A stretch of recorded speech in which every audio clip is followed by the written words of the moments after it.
conference, but I'm so excited to be here with our online community. I'm a fashion and lifestyle creator. A lot of my content speaks to my disability through the lens of fashion and beauty content. My background's in the beauty industry, so I used to do influencer marketing before creating full-time, so the exact opposite of what I now do.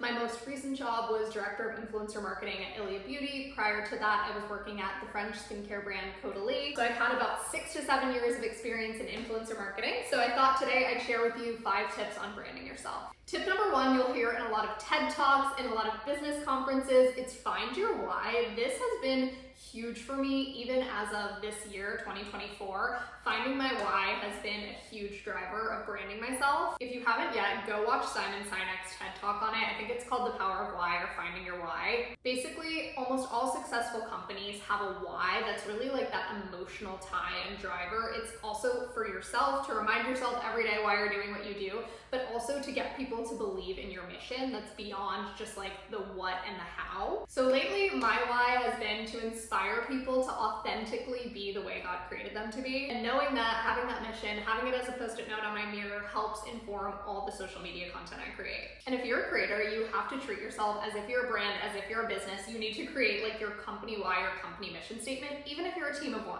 So that's short and sweet number 1, but finding your mission, finding your why, that will inform how you create content, what brands you partner with, like just how you structure your business and what you're putting out online.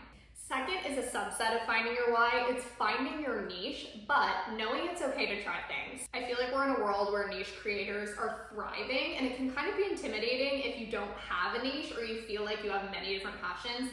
I myself have so many things that I like to talk about. I like to talk about my disability, fashion, beauty, travel content, my background in influencer marketing. So sometimes it can feel overwhelming in a world that's so niche to be able to talk about all these things. My advice would be write down all of your niches and then take a closer look through and really think about what makes you unique and what sets you apart. I have a lot of passions, I could talk about a lot of things, but when I wrote it all down, really what sets me apart is my disability. Obviously, I'm so passionate about the fact that God made me this way for a reason, and so I feel this like good responsibility to talk about it. And then secondary was fashion. That's something that I've always been passionate about, and so kind of blending those two, my disability through the lens of fashion, is sort of become my niche. And then I still talk about all these other things, right? Clean beauty, I love it. My industry background, talking about influencer marketing, how I got my first job, hosting events or hosting intimate dinners, event planning. I can still talk about these things as like secondary niches, but finding what really sets me apart, it's how I built my brand and it's how you're gonna build yours. So finding your niche or niches and then trying things out. The best part of social media is trying, testing and learning. Like nothing is so serious. I know it can be intimidating because your coworkers or your friends or your family might see, but just try it out. Right now, TikTok is the fastest place to grow. It also has the craziest content. A lot of it's like very unfiltered, it's easygoing. Think of TikTok as Instagram stories, like what you would put on stories, just that unfiltered, showing up really raw and authentic. Try it on TikTok and that's what's working. So if you end up having like 5 different niches when you sit down and think about it, I encourage you to try content on each of them and see what sticks. And then look at your performance at the end of the month. Maybe people are really resonating with your business content and they want to learn how to build their own business and you have the advice they're looking for. Maybe that's your answer and that becomes one of your priority niches. Or maybe you travel a ton and people are loving your travel content. They're like more. At the end of the month, that's the content that has the most views. Maybe that's what you should lean into. So find your niche, explore a few things, test and learn along the process and see what you land with. Number 3 should actually be number 1 because it's most important. That's consistency. I cannot stress this enough. You could have the best ideas, you could create the most quality content. If you're not consistent, you're not gonna grow. And that might be what's prohibiting your brand. I don't wanna say that the content shouldn't be quality, but quantity sometimes is more important in the world of social media. If you posted on TikTok 3 times a day, every single day for a year, you would grow, and that's just a simple fact. My tip would be post at least once every single day. I know it sounds like a lot. TikTok best practices are to post 3 times a day on their platform. Even as a full-time creator, that is just like simply mind-boggling to me because it's a lot. But if you can do it and find a way to not overcomplicate it for yourself, do it. I just recently saw a TikTok actually of Meredith Duxbury, who is like a super viral beauty influencer, talking about how when she was growing her channel, she would post 6 to 9 times a day on TikTok. And that's how she grew from like 1 to 10 million followers. So what we talked about with finding your niche, I would write out your brand pillars or your niches, and underneath that, think of some content buckets to try out, especially when you're first starting out, first figuring out how to brand yourself. Say your 3 brand pillars are fashion, beauty, and home. Maybe underneath home, there are a few different content buckets like home cleaning day, which is super viral on TikTok. If you know, you know.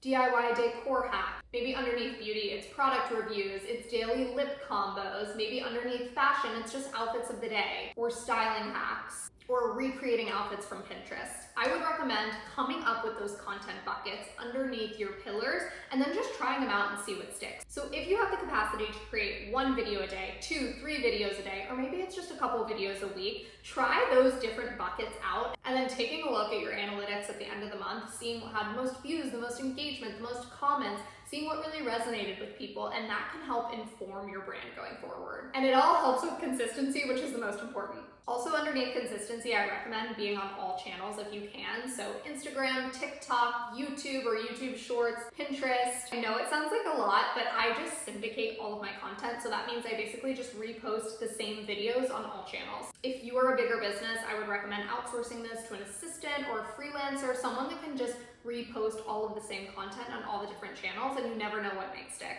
It's actually funny because all of a sudden my reels from Instagram that I've been reposting on YouTube Shorts have been growing, and I grew like 15,000 followers in the last 2 weeks from YouTube Shorts. Barely gave any attention to YouTube, but somehow there's a community that wants the content there. So being consistent and being on all platforms really gives you the best chance to grow.